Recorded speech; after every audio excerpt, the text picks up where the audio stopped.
Hey lads and ladies, the Royalivi here, and welcome back to another Ultimate Champions video. And I've been posting a lot more Ultimate Champions lately, and I will do so in the future. So if you're a fan of the game, then I'm a fan of you. Now, before looking at some Ultimate Champions shenanigans, I will say my apologies for not posting for almost a month. Not that anyone really gives a shit if I do or don't, to be fair, life goes on. But this was because I needed surgery on my little finger. Being the huge fan of soccer ball that I am, I do play it sometimes, and I tipped a save around the post being the brilliant goalkeeper that I am. But when I made the save, my finger just decided to nope on out of there, so the whole joint disintegrated on impact. I got 2 pylon fractures or some shit across my fingers. Nice little metal thingy-mabob sticking out of there, so yeah, that's fun, that's good. So yeah, that's a little insight into my life that no one asked for, So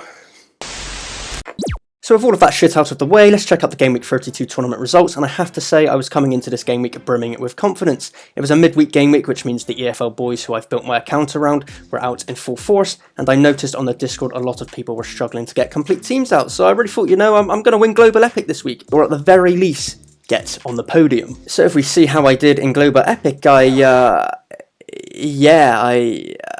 would have been podium, except a lot of people did better than me, so I didn't get podium. So, cool, awesome.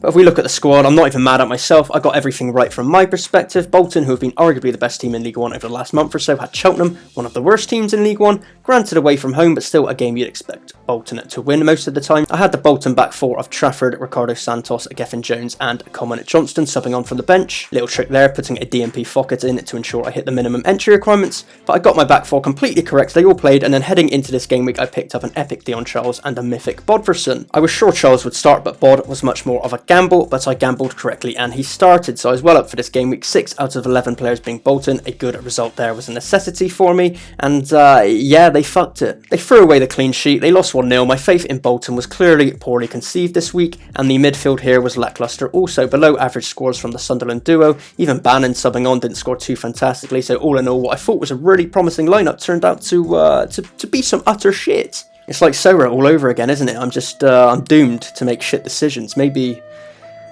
I'm the problem.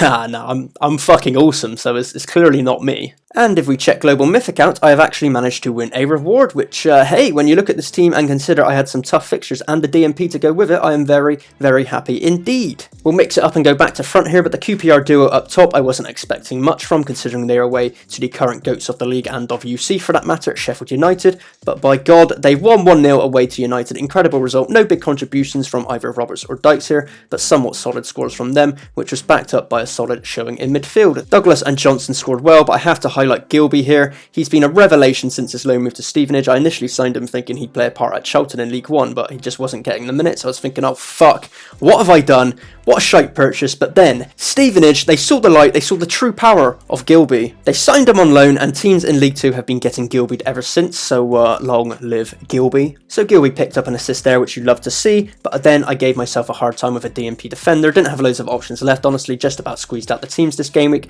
Unfortunately, Yeadom didn't play, and Sirkin, who was on the bench, instead are injured, so that could have cost me this week. Luckily, it did not, as Sunderland and Blackpool cancelled each other out, so some big scores from Pato and Ek Potato at the back. We'll definitely take the reward, a bit of champ and an epic card. Poor performance in the league, so not too concerned with those rewards, but we will check out my global mythic reward now. Got our champ there on the left, worth about $10 to $15, so very nice, and then an epic card to go with it. Now, before I open this epic card, I will say that rewards are currently untiered, and I may do a whole separate video based on that at some point, but theoretically I can get anything here from a goat to a nope, so let's see who I've got.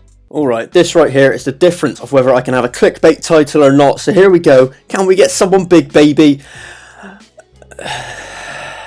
Cool, Baku, cool. He plays every game for Wolfsburg in the league at the moment. He's playing at right back and not in midfield. That might be what's affecting his scores to make them quite shit. If we check his scores, we can see they are not amazing, but they're picking up a bit as Wolfsburg's form's picking up. As I say, I've got a Wolfsburg stack, so he could be useful. No, this is shit. This is shit. Damn, no clickbait for me. Gonna have to think of another title for the video. So that's the worst part of all of this. Just it would have made my life easy, but you know. Hello, darkness, my old friend. But then before we look at my Game Week 33 team's huge issue with the game right now in some respects, these Discord users have said it here themselves, more packs being released into the ecosystem despite the marketplace being in the bin at the moment, it's only going to hurt the prices of cards for players and rewards, and the demand and user growth just isn't there right now to justify a regular weekly pack drop. Obviously for the new teams like Cardiff and Bayern Leverkusen, which I will caveat and say is a great pool for the game, getting a big Bundesliga side like that, yeah fine, drop the packs for these new clubs and for their new cards, but a regular weekly pack drop just seems way too excessive right now. I can't remember the last week actually when there was no pack drops at all, and the market's situation certainly reflects that right now. The game really does need a period of sitting quiet on the pack drop front, and maybe UC's plan is to go a bit quiet and let everything settle during the winter and World Cup breaks, which, you know, strategically is probably fair enough, but we are certainly feeling the effects of the current pack push for the last few months and the upcoming October. But okay, Game Week 33, no additional signings added to the account prior to this game week, so let's look at the lineup. Starting with Global Mythic, I've used my decent non-EFL cards here, circa Stills in net. He's joined by Moraes, Larry and Otavio at the back, and they bookend a Mythic Ek Potato and Epic Kent, so not an awful back six by any stretch. Some bright green averages in there, which is nice to see, and Larry is my old faithful, consistently bangs out great scores, so he has the privilege of captaining the team this week. And then a full Mythic front five, decent middle three there. Swindon are going to get absolutely gilbeat this week, you've heard it here first, no doubt about it. And then the Tranmere pairing up top, which is sort of the weak point of this Mythic team, but you know, they're two decent forwards at that level who typically start most games, so an uptick in form, and this is looking like a fairly competitive lineup. Hopefully, we'll see. We then take a look at Epic Global, which I feel like I've gone fairly strong in for this game week. Now, having an EFL account gives me a wide berth of options, as I've already mentioned, but the double-edged sword then becomes fixture congestion, which can lead to more rotation of sides, and October especially is full of matches for EFL sides. I think including the Pizza Trophy fixtures, some clubs will have upwards of 8 or 9 matches or so rotation is certainly the worry here, but that's the life I chose, so we run with it, and running with it here for me, I've got Mythic Patu in goal, great young keeper there who I won as a reward once upon a time, a fairly strong EFL back four with some favourable matchups for the lads, so hopefully these four will start. A big League One midfield three, 2 Wednesday lads in Johnson and Bannon, and then Hurricane of Derby thrown in the mix as well. All seemingly too good for League One, honestly, so great to have them on board. And then a dangerous front three, again made up of the finest League One talents. JCH captaining me. Peterborough are at home to Burton, who Bristol Rovers scored 4 against earlier in the season, and yeah, I'm a Rovers fan, we're shit, so if we can score 4, Peterborough and JCH can surely score 17. That's my prediction.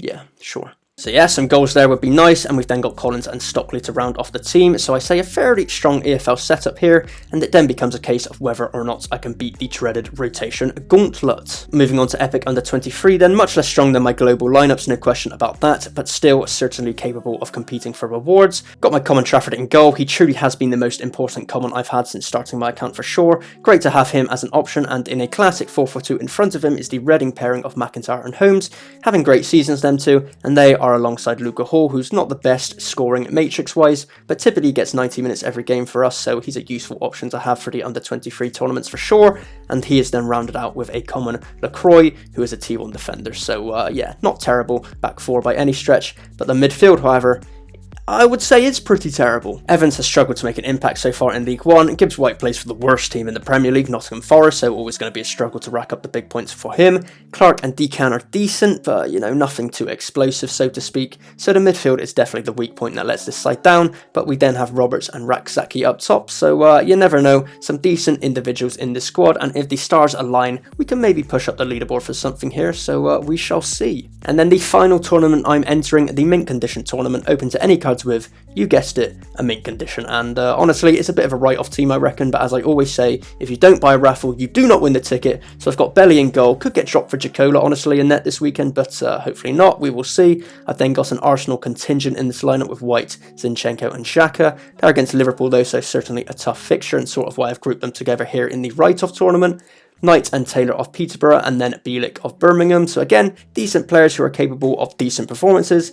And the front four, yes, that's right, a front four, a strong front four, not strong, it's not a strong front four, but it is a front four of Boltons, Bodferson and Dion Charles, alongside Scotty Hogan and Elliot Nevitt. So yeah, this is basically turning into Reject FC here, but hey, I've managed to get a team out of 11 players who have a realistic chance of starting, so fuck it, let's just, let's win this special tournament, why not, it's the right thing to do. And to close off this incredible video, thought I'd finish with something on the lighter side here. Johnny Shambles pack, Lee Tomlin's unique card, always nice to pack a unique, not packouts, that I would know what that feels like. So if the game could hook me up with a unique on the next pack drop, that would go down well with me. But Johnny packed this Tomlin, who was a verified, well, he was always sort of a weird and angry bloke on the pitch. Tomlin, that is, not Johnny. I don't know if Johnny plays football, so he could be weird on the pitch as well. So this unique Tomlin has cost Johnny a podium, and then he's retired within a week. So yeah, I mean, obviously that sucks for Johnny, but fuck me, that's quite funny, you have to admit. And if you agree that's funny, then you should like and subscribe for more blah blah blah like this, and I will catch you next time. Bye. Love you.